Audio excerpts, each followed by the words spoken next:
DGCA के एक वरिष्ठ अधिकारी पर भ्रष्टाचार के गंभीर आरोप लगे हैं। डीजीसीए के इस शीर्ष अधिकारी पर आरोप है कि इसने कथित घूस के रूप में फ्लाइंग स्कूल से रिश्वत के रूप में 3 विमान लिए, जिन्हें उनके रिश्तेदारों की कंपनी के जरिए लीज पर लिया गया है। इस पूरे मामले की उच्च स्तरीय जांच शुरू हो गई है।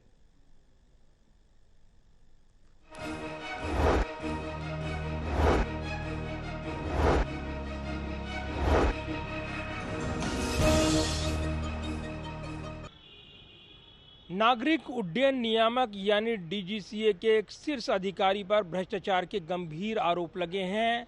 उड़ान स्कूलों को लेकर ये आरोप लगे हैं और विमानों की रिश्वत ली गई है, ये गंभीर आरोप हैं। ऐसे में जांच बैठा दी गई है। पूरे मामले की जांच पड़ताल की जा रही है। इस बीच अधिकारी का स्थानांतरण कर दिया गया है। देश के नागरिक उड्डयन नियामक डीजीसीए के उड़ान स्कूलों को रेगुलेट करने के लिए जिम्मेदार एक वरिष्ठ अधिकारी पर भ्रष्टाचार के गंभीर आरोप लगे हैं।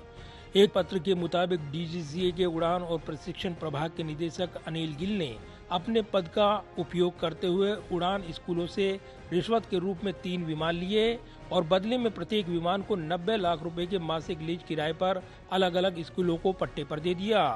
पद के दुरुपयोग और भ्रष्टाचार की शिकायत के बाद डीजीसीए ने गिल को उनके पद से स्थानांतरित कर दिया है और डीजीसीए की सतर्कता शाखा द्वारा उनके खिलाफ जांच शुरू कर दी गई है। दरअसल देश के फ्लाइंग स्कूल में पिछले कुछ वर्षों में दुर्घटनाओं का एक सिलसिला देखने को मिला है। सबसे बड़े फ्लाइंग स्कूल में एक रेड बर्ड एविएशन के 5 विमान पिछले 6 महीने में इंजन की खराबी के कारण क्रैश लैंडिंग कर चुके हैं। बाद में जांच में पाया गया कि विमानों का रखरखाव ठीक से नहीं किया गया था और प्रशिक्षक डीजीसीए के महत्वपूर्ण सुरक्षा नियमों का पालन नहीं कर रहे थे। इसके बाद कंपनी के रिकॉर्ड की जांच से पता चला कि ब्लू थ्रोट एविएशन और सेबस कॉर्पोरेट सॉल्यूशन लिमिटेड नामक 2 कंपनियां, जिनमें गिल के रिश्तेदार निदेशक हैं, ने रेड बर्ड एविएशन को कम से कम 2 विमान पट्टे पर दिए हैं। ये विमान VTEUC VTAAY सेसना विमान हैं, जो उड़ान प्रशिक्षण स्कूलों के बीच लोकप्रिय हैं। एक रिपोर्ट के मुताबिक इन कंपनियों की बैलेंस शीट की समीक्षा की गई है, जिनमें इन विमानों को उनकी संपत्ति के रूप में दिखाया गया है।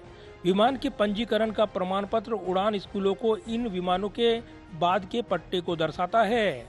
जानकारी के मुताबिक पिछले साल जब डीजीसीए ने कई दुर्घटनाओं के बाद भारत के सभी उड़ान प्रशिक्षण स्कूलों का ऑडिट किया था, तो गिल इस प्रक्रिया के प्रभारी थे।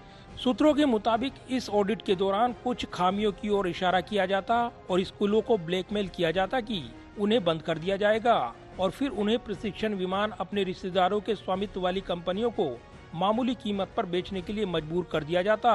फिर इन खामियों को नजरअंदाज करके इसके एहसान के बदले में विमान को किसी अन्य प्रशिक्षण स्कूल को पट्टे पर दे दिया जाता।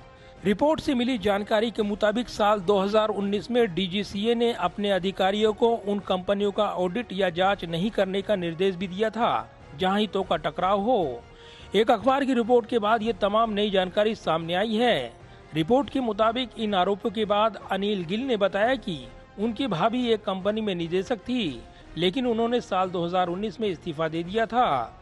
गिल के मुताबिक मैंने अपने परिवार के रिश्तेदारों के किसी भी तरह के विमानन कारोबार में शामिल होने की जानकारी डीजीसीए को दे दी है।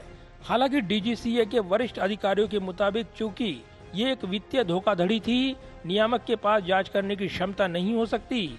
ऐसे में प्रवर्तन निदेशालय को मामला सौंपा जा रहा है। जाहिर है डीजीसीए के शीर्ष अधिकारी पर भ्रष्टाचार के लगे ये आरोप काफी गंभीर है और मामले की उच्च स्तरीय जांच बिठा दी गई है। कैमरामैन विदर्भ के साथ प्रदीप कुमार, टोटल न्यूज़, दिल्ली।